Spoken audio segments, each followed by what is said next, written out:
एक आदमी है जो दूसरों के बारे में सोचता है, लेकिन लोग उसके साथ बुरा करते हैं। उसे क्या करना चाहिए? जीवन में अक्सर ऐसे लोग मिलते हैं जो हर पल दूसरों के बारे में सोचते हैं। वे मदद करते हैं, सहारा देते हैं, सबके सुख दुख में साथ खड़े रहते हैं, लेकिन बदले में उन्हें हमेशा वही नहीं मिलता। कई बार लोग उनकी भलाई का गलत फायदा उठाते हैं, धोखा देते हैं, बुरा व्यवहार करते हैं। ऐसा ही एक आदमी बुद्ध के पास पहुंचा। उसके मन में पीड़ा थी। मैं दूसरों के लिए जीता हूं, लेकिन लोग मेरे साथ बुरा क्यों करते हैं?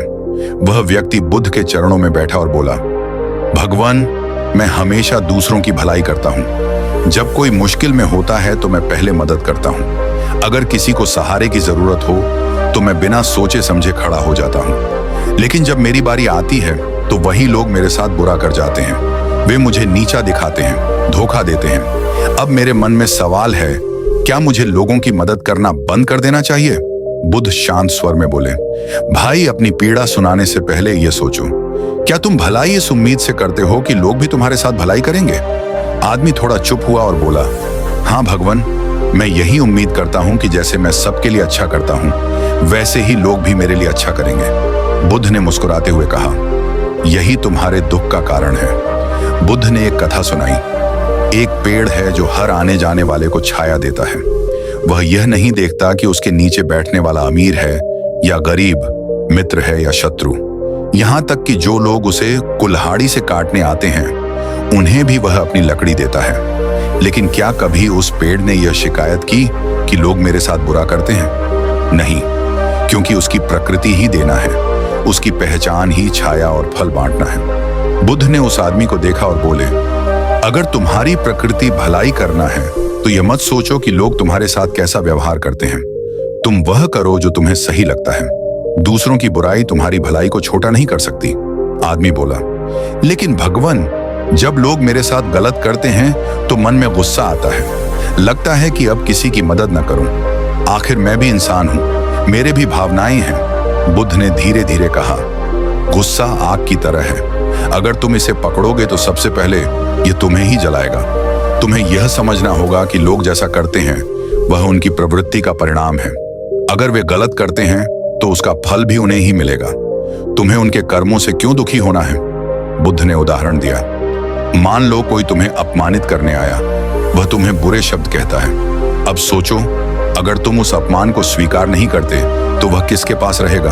उसी व्यक्ति के पास जिसने कहा। यही नियम भलाई पर भी लागू होता है। अगर तुम सच्चे मन से भलाई करते हो तो उसका फल तुम्हारे भीतर रहेगा। चाहे लोग तुम्हें धोखा दें या उपेक्षा करें, लेकिन तुम्हारे अच्छे कर्म व्यर्थ नहीं होंगे।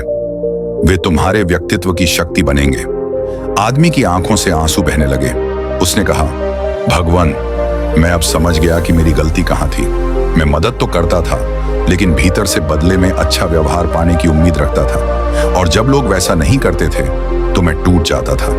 अब मुझे समझ आया कि सच्ची भलाई बिना शर्त होनी चाहिए। जैसे सूरज सबको रोशनी देता है, वैसे ही इंसान को भी बिना भेदभाव भलाई करनी चाहिए। बुद्ध ने संतोषपूर्वक कहा, याद रखो, जो तुम्हारे साथ बुरा करते हैं वे तुम्हारे कर्मों को छोटा नहीं कर सकते। वे अपने कर्मों का फल पाएंगे और तुम अपने अच्छे कर्मों से शांति और शक्ति पाओगे। दूसरों की बुराई तुम्हारे चरित्र की अच्छाई को मिटा नहीं सकती। बुद्ध ने अंत में कहा, भलाई करना बंद मत करो, क्योंकि जब तुम बुराई करने वालों की तरह व्यवहार करने लगोगे तब दुनिया में फर्क कौन करेगा? भलाई करने वाला व्यक्ति ही दुनिया में प्रकाश है। अगर अंधेरा बढ़ रहा है तो दीपक बुझा देना समाधान नहीं है, बल्कि और दीपक जलाने की जरूरत है। वह आदमी बुद्ध को अपनी जीवन यात्रा बताने लगा। भगवान, मैं बचपन से ही दूसरों के लिए सोचता आया हूं। अगर कोई सहपाठी भूखा होता था तो मैं अपनी रोटी बांट देता था। अगर किसी को कपड़ों की जरूरत होती थी तो मैं अपने कपड़े दे देता था। मैंने यही सीखा कि दूसरों के लिए जीना ही सच्चा जीवन है। लेकिन जैसे जैसे बड़ा हुआ, मैंने पाया कि लोग मेरी भलाई का गलत फायदा उठाने लगे। मैंने दोस्त की मदद की, लेकिन उसने पीछे से धोखा दिया। मैंने पड़ोसी का साथ दिया, लेकिन उसने अपमानित किया। यहां तक कि रिश्तेदारों ने भी मेरे साथ चालें चली। मुझे अब समझ नहीं आता, क्या दुनिया में भलाई करने का कोई मतलब भी है? उसकी आंखों में गहरी निराशा झलक रही थी। बुद्ध ने उसकी ओर देखा और बोले, क्या तुमने कभी कमल का फूल देखा है? आदमी बोला, हाँ भगवान, कमल तो बहुत सुंदर होता है। बुद्ध ने कहा। और क्या तुम जानते हो कि वह कहाँ खिलता है? आदमी ने कहा, हाँ, कीचड़ में। बुद्ध मुस्कुराए। यही जीवन का रहस्य है। कमल कीचड़ में खिलता है, लेकिन कीचड़ उसकी सुंदरता को छू भी नहीं पाता। उसे बदबूदार बनाने के बजाय और भी पवित्र बना देता है। तुम्हें भी कमल की तरह बनना है। लोग चाहे जैसा व्यवहार करें, तुम्हारी भलाई की सुगंध कम नहीं होनी चाहिए। बुद्ध ने एक और उपमा दी। सोचो, नदी पहाड़ों से निकलती है। वह सबको पानी देती है, खेतों को, गांवों को, पशुओं पक्षियों को। लेकिन क्या कभी नदी ये सोचती है कि मैं केवल अच्छे लोगों को पानी दूं और बुरों को नहीं? नहीं, उसकी प्रकृति है देना। अगर कोई नदी का पानी गंदा कर दे तो भी नदी बहती रहती है, क्योंकि उसका स्वभाव रुकना नहीं बल्कि बहना है। तुम्हें भी नदी की तरह होना चाहिए। तुम्हारी अच्छाई तुम्हारा स्वभाव होनी चाहिए, न कि दूसरों के व्यवहार पर निर्भर। आदमी ने पूछा, भगवान, लेकिन अगर मैं ऐसे ही चलता रहा तो लोग हमेशा मेरा फायदा उठाएंगे। क्या मुझे बिल्कुल भी सावधान नहीं होना चाहिए?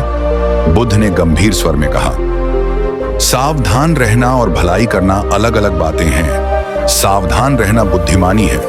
अगर कोई बार बार तुम्हें धोखा देता है तो उससे दूरी बनाना ठीक है, लेकिन इसका मतलब यह नहीं कि तुम सबके लिए बुरे हो जाओ। सूरज सबको रोशनी देता है, लेकिन जो अपनी आंखें बंद कर ले उसके अंधेरे का जिम्मेदार सूरज नहीं है। तुम्हें भी वही करना है। अपनी रोशनी फैलाते रहो, लेकिन आंखें बंद करने वालों को उनकी हालत पर छोड़ दो।